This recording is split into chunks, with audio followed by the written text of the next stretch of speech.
SIM! Jadi ini adalah driving license yang ada di Perancis, guys.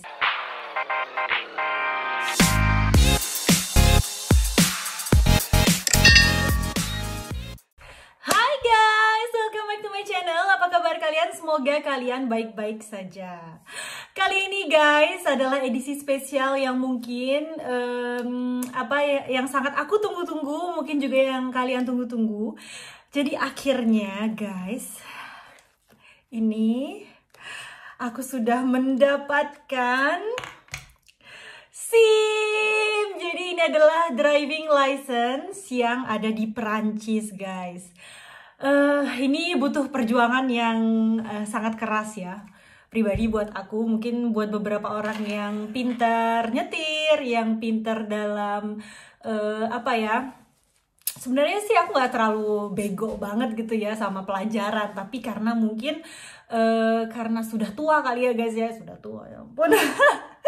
Dan udah lama banget aku tuh nggak belajar, kayak misalnya belajar di universitas atau belajar di sekolah gitu. Jadi tuh kayaknya itu belajar itu suatu hal yang bener-bener kayak kamu tuh nggak bisa ngeluangkan waktu hanya untuk kayak belajar gitu, apalagi sekarang ada drama Korea. Terus itu apalagi di sini tuh guys ya, kadang tuh aku tuh suka banget yang namanya nyetok makanan Indonesia yang pasti. Jadi tuh kayaknya ada waktu-waktu luang yang aku tuh nggak pengen banget untuk belajar gitu, dan aku tuh pengen banget melakukan suatu hal yang lainnya gitu guys. Aku akan ceritain detailnya gimana aku mendapatkan SIM ini, perjuangan dari awal banget sampai akhir, berapa harganya, apa aja yang harus dipelajarin, dan sedikit juga kayak apa sih namanya, kenapa sih dapetin SIM itu di sini tuh sangat susah. Maksudnya mungkin buat pribadi aku susah, tapi mungkin buat orang lain enggak ya. Jadi ini bener-bener kayak pengalaman pribadi aku, dan menurut aku itu lumayan agak susah. Sebenarnya sih nggak susah ya guys ya. Kalau misalnya memang kalian niat dari awal, itu tuh kayaknya gampang. Tapi karena mungkin aku tuh lumayan kayak agak penakut, atau juga kayak apa sih namanya, kayak nggak termotivasi gitu lah guys. Makanya jadinya mendapatkan SIM itu agak lumayan kayak jadi kayak penghalang kesuksesan. Bukannya penghalang kesuksesan sih, jadi penghalang kayak aku tuh bisa jadi seperti kayak 100% kayak mandiri gitu lah guys. Karena kalau misalnya kemana-mana itu guys, sebelum aku dapat SIM itu selalu baby gitu ya. Jadi itu selalu Julian yang nganter aku kemana-mana. Walaupun aku mau naik bis atau mau naik transportasi umum, itu tuh aku pengen dia tuh kayak nganterin aku ke bawah. Karena kalau misalnya ke bawah ke kota itu, kalau misalnya mau naik bis itu sekitar 15 menit 20 menitan jalan kaki dari sini guys. Karena aku kan tinggal di Bukit Teletabis, jadi itu kayak susah banget gitu kalau misalnya mau naik bis ke bawah, harus naik turun. Dan aku tuh nggak terlalu orang yang terlalu courage gitu ya, nggak terlalu semangat gitu ya untuk melakukan itu semua hanya untuk ke bawah gitu. Oke, jadi singkat cerita, karena ini bakal panjang nih guys, bakal panjang, atau aku bakal bikin 2 kali atau gimana. Jadi aku udah nyiapin kalian sebenarnya udah dari jauh-jauh hari sambil nunggu ini SIM datang. Jadi aku tuh udah nyiapin box ini. Jadi box ini tuh khusus banget aku pakai buat kenang-kenangan. Kenang-kenangan aku bikin SIM ya guys ya. Nah, ini dia. Jadi ini semuanya itu ada buku, ada catatan, dan sebenarnya sih catatannya udah aku robek karena kan bukunya masih bisa dipakai gitu loh guys. Jadi itu tadi itu sudah aku robek-robek gitu yang buat aku tunjukin ke kalian. Jadi ini adalah kayak flyer gitu dari Auto École. Jadi sebelumnya Auto École di sini itu adalah kayak sekolah mengemudi ya guys ya. Biasanya seperti kayaknya pada umumnya orang yang mau les atau mendapatkan les menyetir untuk mendapatkan SIM itu juga pasti rata-rata melalui Auto École atau sekolah mengemudi. Di Indonesia juga banyak ya kayak sekolah mengemudi gitu yang juga membantu kalian untuk bisa menyetir, untuk latihan nyetir, dan juga untuk mendapatkan SIM ya guys ya. Ada juga yang bantu gitu, dan ada juga yang kalau di Indonesia kan biasanya habis sekolah nyetir, kalau misalnya kalian sudah bisa nyetir gitu, kalian langsung ke kantor polisi, ke biasanya apa sih, Polantas ya guys ya, ke Polantas untuk mendapatkan SIM gitu ya guys ya. Tapi kalau misalnya di sini itu setahu aku ya rata-rata memang kita harus ke auto ecall gitu. Jadi mereka tuh kayak perantara gitulah supaya kita itu bisa mendapatkan SIM. Jadi kayak mereka tuh kayak bantuin kita banget untuk mendapatkan SIM gitu. Dari latihannya, dari latihan teori maupun prakteknya. Jadi di sini aku akan tunjukkan pertama kali pada kalian. Ini adalah hadiah dari mertua aku. Jadi hadiahnya buku, guys. Jadi di sini ini itu apa namanya tahun 2017, bayangin guys.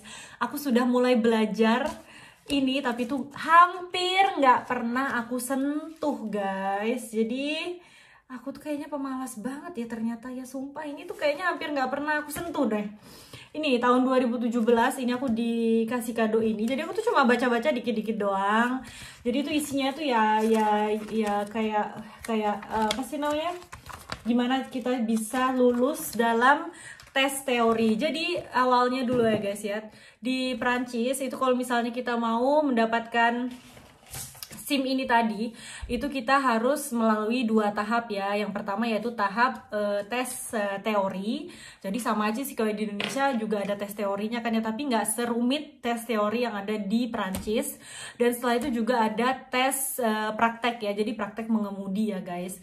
Jadi memang ada 2 tahapannya. Yang pertama yaitu memang kita harus lulus Code de la Route atau tes rambu lalu lintas ya, seperti pokoknya semua peraturan apapun yang ada selama kita mengemudi, dari rambu-rambu lalu lintas, dari apa ya kayak kecepatan, terus itu juga apa sih namanya, pokoknya banyak sekali, bukan hanya rambu-rambu ya, bukan hanya rambu-rambu lalu lintas. Dan ini adalah buku yang aku tuh lebih suka buku ini daripada buku ini, karena kenapa? Ini tuh buku dari sekolah mengemudi aku. Jadi sekolah mengemudi aku tuh namanya Auto Ecole Pégase yang ada di Vence. Dan aku bener-bener terbantu banget sama buku ini ya guys ya. Dan aku akan kasih tahu kalian berapa sih aku bayarnya. Tapi aku akan kasih tahu kalian dulu tentang apa ya, sedikit kayak apa sih sebenarnya yang ada di tes Code de la Route dan gimana sih kok bisa susah banget. Ya kenapa sih memangnya nggak sama kayak di Indonesia kayak rambu-rambunya gitu ya. Jadi aku akan tunjukin kalian sedikit aja. Jadi misalnya di sini nih guys, jadi ini tuh semua rambu-rambu. Jadi mungkin ada rambu-rambu lalu lintas yang mungkin memang kalian tahu ya guys ya. Seperti di Indonesia banyak banget sudah yang kayak gini nih, yang stop. Terus itu apalagi ya di Indonesia tuh ada juga yang kayak gini banyak banget ya. Ini namanya, ini kayak panneau d'obligation ya. Jadi ini kayak panneau yang kamu harus oblige untuk menaatinya. Jadi kayak obligatoire gitu ya guys ya. Ini terus itu, jadi ini dari sini aku nggak bakal jelasin ke kalian satu-satu, terus kalian nggak mau belajar dari aku, tapi hanya aku tunjukin aja beberapa. Jadi panunya banyak banget ya guys ya. Ini semua yang harus dipelajari, semua rambu-rambu lalu lintasnya ya tuh. Jadi ini dia yang paling penting. Jadi aku tuh seneng banget kayak kasih seperti ini guys, misalnya yang bener-bener suka banget keluar di tesnya gitu ya guys ya. Misalnya ini distance de sécurité. Ini guys aku catatan gue ya, ini udah lama banget jadi udah kelipet-lipet kayak gini.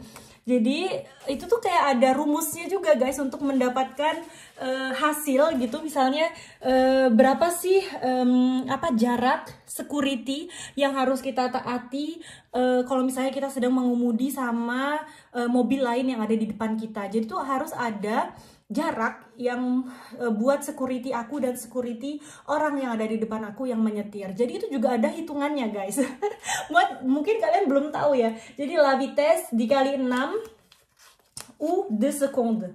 Jadi ini tuh vitesse. Jadi vitesse itu kayak kecepatan kita. Misalnya kecepatan aku misalnya 50 km per jam ya. Aku nyetir 50 km per jam dan di sini dikalikan 6. Jadi 5 kali 6 30 ya guys ya. Jadi kayak 30 minimal itu aku harus nyisain kayak 30 meter gitu buat apa ya, kayak jarak aku sama jarak yang di depan. Setelah itu distance reaksi. Jadi reaksi itu guys, kalau misalnya kita nyetir tuh kan reaksi itu nggak langsung spontan gitu ya guys ya. Jadi tuh masih ada kayak 1 atau 2 detik untuk kayak kita tuh bereaksi, misalnya ada apa sih di depan kita, misalnya ada mobil yang langsung berhenti gitu ya, pasti itu ada reaksi 1 atau 2 detik kita untuk otak kita itu mikir baru kita melakukan sesuatu gitu ya.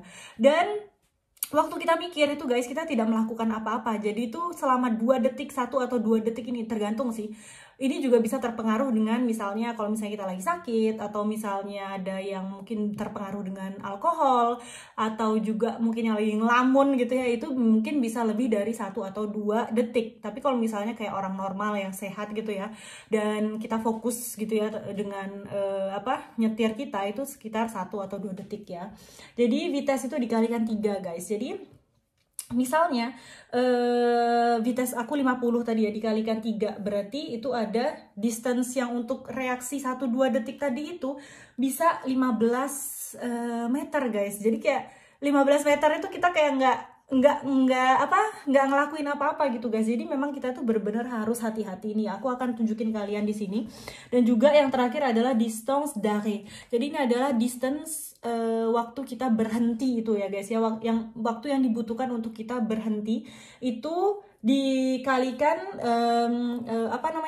kecepatan, dikalikan kecepatan. Misalnya aku 50 tadi, 50 km per jam dikalikan dengan 50 km per jam. Jadi berapa itu? 5 kali 5 25 ya. Jadi kayak sekitar 250 meter ya guys ya, untuk aku jarak untuk aku bisa berhenti. Misalnya aku di sini nih. Misal aku di sini nih, detection. Jadi misalnya aku lihat ada mobil yang berhenti nih. Jadi itu untuk untuk aku nyampe ke sini nih guys. Misalnya aku mau berhenti nih, aku detect sekarang ya. Sekarang aku udah harus ada reaksi. Jadi ini tuh waktu untuk aku ngereaksi selama 1-2 detik. Sampai sini itu guys, aku tuh pasti nggak melakukan apapun. Jadi nggak ngerem, nggak apa. Setelah itu aku ngerem nih, freinage ini ngerem tit gitu kan. Dan nggak mungkin dong mobilnya itu langsung berhenti ya guys ya, kalau misalnya kita rem ya. Pasti ada juga jarak di mana kita itu ada kayak waktunya, jarak ini sampai mobil kita tuh berhenti di sini guys. Bayangin ini dia yang distance atau jarak kita baru bisa berhenti guys. Jadi gila ya. Jadi bener-bener kalau misalnya ada kucing nih guys ya, ada kucing tuh di depan tuh. Jadi kita tuh kayak 2 detik gitu kayak nggak ngapa-ngapain, dan mobil kita tuh masih melaju. Dan setelah itu kita ngerem tuh pun masih ada waktunya lagi untuk kayak berhenti gitu mobil kita. Makanya itu si distance security ini bener-bener penting banget. Kenapa distance security-nya tadi 5 kali 6 30 ya? Soalnya kenapa? Karena distance d'arrêt-nya aja 5 kali 5 25 meter. Supaya kalau misalnya ada apa-apa di depan kita itu, jadi kita kayak aman gitu buat kita nggak nabrak si mobil yang di depan itu. Jadi seperti itu guys. Dan ini itu juga ada tesnya, jangan salah. Jadi tesnya itu ya kayak gitu. Dan kalian tuh harus mikir cepet banget, kalikan gitu ya. Dan itu kadang-kadang itu ditanya distance d'arrêt-nya itu berapa. Itu sih sebenarnya gampang, cuma kalau misalnya kalian tahu rumusnya. Karena itu sering-sering banget aku kebalik guys. Kadang aku kalikan 6, ini kalikan 3, ini kalikan sama kecepatannya sendiri. Jadi itu kayak bingung gitu ya. Tapi sebenarnya sih gampang kalau misalnya kita ngerti gitu ya. Saya kayak aku ngerti ya sekarang ya. Dulunya juga nggak ngeh gitu ya, ngapain sih kita ngitung-ngitung seperti ini gitu ya. Tapi memang sebenarnya penting banget guys. Terus ini misalnya nih, walaupun kita nggak minum alkohol, tapi kita juga harus ada tesnya guys. Jadi tesnya gimana? Jadi misalnya ini kita harus juga ngitung. Biasanya nih ada catatannya nih, tapi kayaknya kok hilang ya catatan aku ya. Jadi catatan aku tuh biasanya di sini kayaknya ya. Jangan salah, ini catatan aku banyak banget guys. Ini tuh kayak udah mau ujian, tau nggak? Ini nih. Jadi ini nih kan gara-gara kelipet lemnya nggak ke ini lagi guys. Jadi ini misalnya novice itu kayak aku lah yang sekarang ini yang masih ada. Jadi aku tuh masih masa probasi guys. Probasinya 3 tahun. Jadi selama 3 tahun itu aku masih kayak masa percobaan untuk pegang SIM ini, tapi masih masa percobaan selama 3 tahun. Dan di sini tuh dibilangnya novice, atau mungkin kalau misalnya kalian lihat di mobil itu ada A-nya itu apprentissage itu, atau kayak kita tahu tuh masih kayak anak baru nyetir gitu lah istilahnya ya, baru dapat SIM. Jadi ini tuh novice itu misalnya maksimum untuk kita minum alkohol itu nanti kan, kalau misalnya alkohol itu guys bisa ditiup, jadi itu kayak apa sih namanya, per expire, jadi itu kayak tiupan gitu, atau bisa juga dicek melalui darah ya. Jadi di darah itu berapa, jadi bedanya itu gram per liter. Jadi gram per liter itu biasanya buat apa sih ini namanya, pakai darah, atau kalau misalnya miligram per liter itu biasanya pakai yang tiupan itu guys ya, yang kayak tes buat kadar alkohol itu. Jadi novice itu cuma 0,20 gram per liter. Jadi kalau misalnya udah 3 tahun nih, aku udah apa sih namanya, bukan masa probasi lagi, itu minimal maksimal 0,50 gram per liter di darah ya guys ya. Dan juga daily itu kalau misalnya minum terlalu banyak, melebihi dari 0,80 gram per liter itu daily.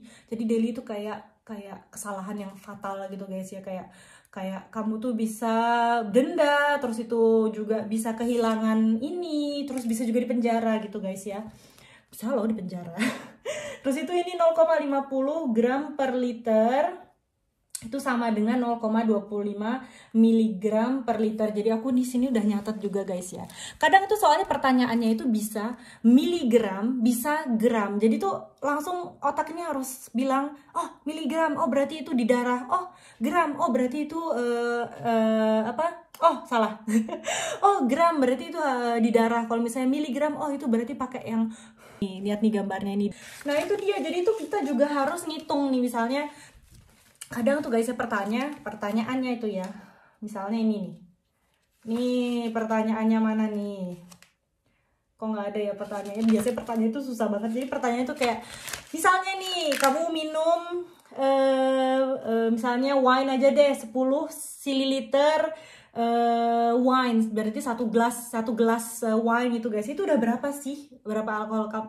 Jadi itu 10 gram alkohol. Jadi 10 gram alkohol itu biasanya sama dengan satu dos ya. Satu dos itu walaupun kamu minum bir atau wine atau whiskey, itu satu gelas itu biasanya memang sama ya guys ya.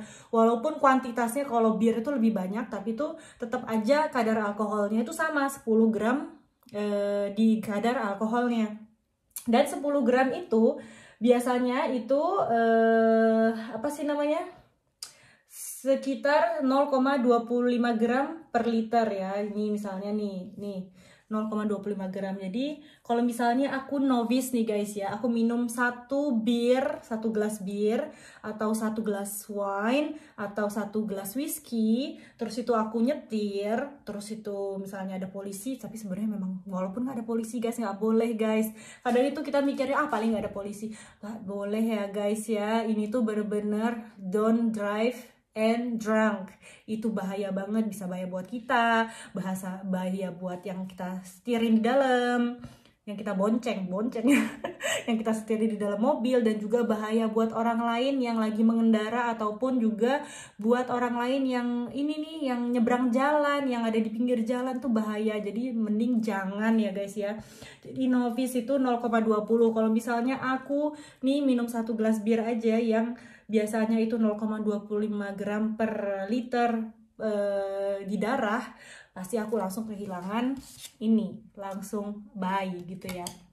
Nggak sampai satu gelas guys ya, karena cuma 0,20, sedangkan di satu gelas itu ada 0,25 gram. Susah ya. Jadi nggak ada ya di Indonesia seperti ini ya guys ya. Terus itu ini juga, walaupun kalian gak suka dengan ini PTAC ini, aku juga masih bingung sampai sekarang ya. Jadi ini kayak sering banget nih keluar nih, misalnya ada remork, misalnya mobil kamu tuh mau pakai kayak gandengan gini nih, terus itu berapa sih, 750 kilo, itu PTAC 3 kurang dari 3,5 ton, itu pakai apa sih SIM-nya? Oh itu berarti harus pakai permi B itu sudah cukup. Terus itu kalau misalnya nih remorknya itu 750, kurang dari 750 kilo, tapi PTAC-nya itu 3,5 ton atau sampai dengan 4,25 ton, pakai apa? Oh, berarti harus pakai misalnya ada formasi 7 jam namanya B96 dan juga plus permi B. Apaan gitu ya guys ya. Ini tuh guys bener-bener ini adalah semua yang harus aku laluin guys. Dan apa aja sih di dalam mobil tuh kamu harus ada apa aja? Harus ada gilet haute, visibility. Jadi yang kayak lampu neon tuh guys. Apa namanya? Yang warnanya neon tuh loh guys. Itu biar kelihatan kalau misalnya kamu lagi mogok tuh. Kalau misalnya mau keluar mobil nunggu gitu ya, itu harus pakai itu. Kenapa? Karena memang harus kayak biar orang lain itu langsung ngeliat gitu, oh ini ada yang mogok, ini ada orang gitu ya, biar gak ketabrak. Apalagi kalau misalnya malam ya. Terus itu ini harus ada triangle de presignalisation. Apa ini? Jadi itu kayak gini nih guys, yang harus kita taruh. Saya mobil kita mogok tuh, jadi kita harus ngambil gilet yang ada di samping dashboard kita tuh. Jadi kita pakai dulu sebelum keluar mobil, habis keluar mobil terus itu ngambil ini di apa sih namanya, di belakang, ngambil triangle de presignalisation yang udah harus memang ada di mobil. Setelah itu kalian harus minimal 30 meter ke belakang itu taruh ini, supaya misalnya apalagi kalau misalnya ada tikungan tuh guys, kita harus taruhnya itu sebelum tikungan. Karena kalau misalnya habis tikungan gitu kamu mogok kan, nanti orang itu kayak kalau kamu taruh di presignalisasinya ini di tengah-tengah tikungan, itu tuh udah terlambat guys. Soalnya nanti mereka kayak nggak ngerti gitu loh, kayak keburu nggak ngerem gitu. Jadi nanti misalnya bisa menjadi kecelakaan gitu. Jadi kalian harus taruh ini sekitar 30 meter minimum. Kalau misalnya ada tikungan itu kalian harus lebihin pokoknya sebelum tikungan itu gitu ya. Terus itu ini ada etiolates. Sebenarnya sih etiolates ini nggak wajib ya guys. Jadi aku waktu itu bingung banget. Sebenarnya sih ini nih, la non présentation de etiolates n'est pas sanctionnée. Jadi sebenarnya nggak apa-apa ya sebenarnya. Yang paling penting itu adalah gilet dan juga ini nih apa sinyal presignalisation ini gitu guys. Terus itu, aduh, pokoknya ini nih nggak cuma itu aja guys, itu banyak banget. Apalagi kalau misalnya di sini tuh ya, kalau misalnya ini udah ya, ini bukunya udah deh guys, aku nggak bakal ngajarin kalian di sini juga buat apa juga ya. Ini cuma buat bayangan kalian kenapa sih susah. Apaan sih apa sih namanya code de la route, apa alah paling cuma sinyal-sinyal di jalan gitu aja kan. Enggak guys, enggak. Jadi itu cuma salah satu dari beberapa yang susah banget. Apalagi ini tuh pakai bahasa Perancis. Kalau misalnya ngomong pakai bahasa Perancis sehari-hari sih oke aja ya, kayak buat aku sih masih ngerti gitu ya. Tapi kalau ini tuh guys bahasanya kadang itu banget aku nggak ngerti banget ya. Jadi setiap aku belajar itu guys selalu aku tulisin nih. Misalnya ini contohnya nih guys, ini saksi mata. Saksi bukti gimana aku nggak tahu bahasanya gitu ya. Misalnya ini retrograde, améliorer, genou, anomalie, vigilance. Nah ini juga ada kayak kata-kata yang seperti ini. ABS itu apa sih? Oh ternyata anti blocage system, AFU assistance freinage urgence, ESP electronic stability program. Jadi itu harus dipelajarin juga. Terus itu ini banyak banget guys, masih apa sih namanya, kata-kata yang aku nggak tahu nih. Misalnya étroit, oh ternyata itu sempit. Makanya gue tahu sempit. Crevation itu bocor, dérapage terselip atau tergelincir, amplivie meningkatkan, embrayage itu ternyata kopling guys. Démarrage startup, empêche mencegah, pente tanjakan, sinuses berliku-liku, vitesse eksesif itu apa sih, excess de vitesse apa bedanya gitu ya. Jadi tuh aku dari sini nih guys, tiap misalnya ada tes gitu ya, karena ini tesnya itu guys itu bisa kita pelajari dulu, kita bisa latihan dulu. Jadi aku akan jelasin satu kali lagi ya. Jadi ini juga saksi mata aku bener-bener kayak ngerangkum dengan tulisan aku sendiri yang suka banget keluar di tes. Ini seperti ini ya guys ya. Misalnya apa aja sih yang obligatoire gitu kalau misalnya kita bawa. Terus itu ini lihat nih guys, bener-bener ya belajar banget aku padahal ya. Tuh ini rumusnya, terus itu apa sih, ada juga champ de vision di apa champ de vision diminue. Jadi kalau misalnya guys, kalau misalnya semakin cepat kecepatan kita itu tuh guys kayak apa sih namanya, visual kita ke jalan itu semakin cepat itu semakin kecil ya guys ya. Bayangin ya guys, kalau misalnya kita 30 km per jam itu guys kita bisa lihat 120 derajat. Jadi 120 derajat tuh gini ya. Gini ya 120. Jadi kita bisa melihat gini. Bayangin kalau misalnya kita 130 km per jam itu guys kita cuma ngelihat 30 derajat guys. Cuma depan doang gini, jadi kita tuh kayak nggak bisa ngelihat samping-samping itu, jadi bener-bener ngeliat depan doang kalau misalnya kita apa sih namanya, kita 130 meter per jam. Jadi bener-bener harus hati-hati. Jadi semakin tinggi tingkat kecepatan kita, semakin sempit juga fokusan kita, namanya champ apa ya, visualite ya tadi ya. Jadi seperti ini tuh. Jadi sebelumnya aku juga nggak ngerti, masa iya ya, masa kita nggak bisa ngelihat ya kalau misalnya kita 130 km per jam gitu, masa kita cuma ngelihatnya segini doang sih, masa 30 derajat doang guys. Ternyata emang bener kalau misalnya semakin cepat itu guys ya, kita tuh nggak bisa ngelihat kayak samping-samping gitu, kayak kita tuh kayak kayak terfokus gitu ke depan gitu. Tapi kalau misalnya 30 km per jam kan lambat ya, kita bisa kayak ngelihat 120 derajat gitu guys. Itu dia, ini udah banyak banget ya guys ya, udah bingung dah. Sebenarnya sih aku masih ngerti ya sampai sekarang, walaupun kalau misalnya ditanya, mungkin kalau misalnya dikasih tes lagi ya, mungkin aku masih bisa ini ya. Udah.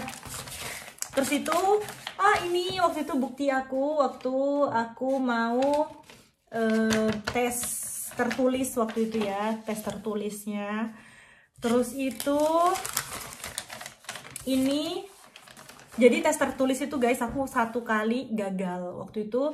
Jadi tes tertulis itu guys ada 40 pertanyaan. Jadi 40 pertanyaan itu tuh terdiri dari kayak pilihan ganda ya. Jangan salah, pilihan gandanya nggak seperti kayak pilihan ganda kita tes di Indonesia. Jadi kalau misalnya di Indonesia kan paling A, B, C, D, E gitu ya. Yang bener misalnya A gitu ya, atau yang bener B gitu ya. Tapi ini tuh guys 40 pertanyaan itu kadang itu ya yang bener itu bisa A, B, C atau A, B, D atau A, B atau A doang. Kalau misalnya yang bener ada 2 A dan B, tapi kalian cuma pilih A, ya tetap salah gitu ya. Jadi seperti itu guys. Jadi tuh kadang-kadang itu aku tuh kebanyakan udah bener, misalnya nomor 1 nih ya, pertanyaan nomor 1 jawabannya A, B. Jawabannya A dan B yang bener. Aku milihnya cuma A, atau aku cuma milihnya yang B. Salah, tetap salah guys, tetap salah. Kalau misalnya yang bener itu ternyata jawabannya A, B, C, kadang ada ya yang jawabannya kayak A, B, D gitu ya, yang bener. Dan aku cuma milih A sama B atau A sama D. Salah, tetap salah guys. Jadi ya seperti itu. Jadi kalian memang harus bener-bener, kalau yang bener ABD ya ABD, kalau misalnya yang bener ABC ya ABC. Kalau misalnya kalian pilih A doang, salah. Jadi seperti itu guys. 40 pertanyaan dan itu tuh waktunya sekitar berapa detik ya, aku lupa. Jadi ada ininya, ada timernya ya guys ya. Bayangin aku orang Indonesia yang harus baca itu pertanyaan dalam bahasa Perancis. Kadang tuh ada satu kata yang aku nggak ngerti dan aku bisa galau gara-gara cuma karena satu kata nggak ngerti. Itu bisa artinya iya atau artinya enggak gitu ya, pertanyaannya jadi susah ya guys ya.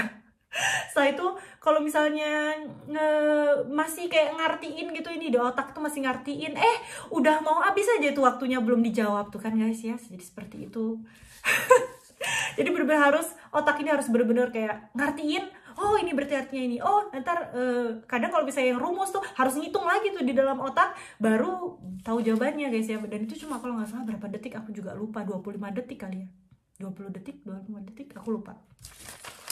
Yang pasti nggak lama guys ya, dari untuk bacanya doang itu pertanyaan itu udah banget gitu ya, dari bacanya, dari mengartikannya. Kalau orang Perancis mungkin nggak perlu mengartikannya ya, tapi kalau misalnya kita gini, apalagi seperti aku nih yang agak linglong gitu, harus ngartiin dulu ini apa artinya, belum apa namanya mikir rumusnya. Belum, jadi kita ngitungnya dalam otak juga guys ya, nggak bisa kayak ngitung kayak lagi matematika gitu ya, lagi ujian matematika, nggak bisa. Oke. Jadi ini tuh juga ada bukti, ini dari guru aku waktu itu. Karena guys ya, waktu aku sudah lulus, jadi aku tuh lulusnya sekali waktu itu, aku kan tes 2 kali ya guys ya, karena yang pertama gagal.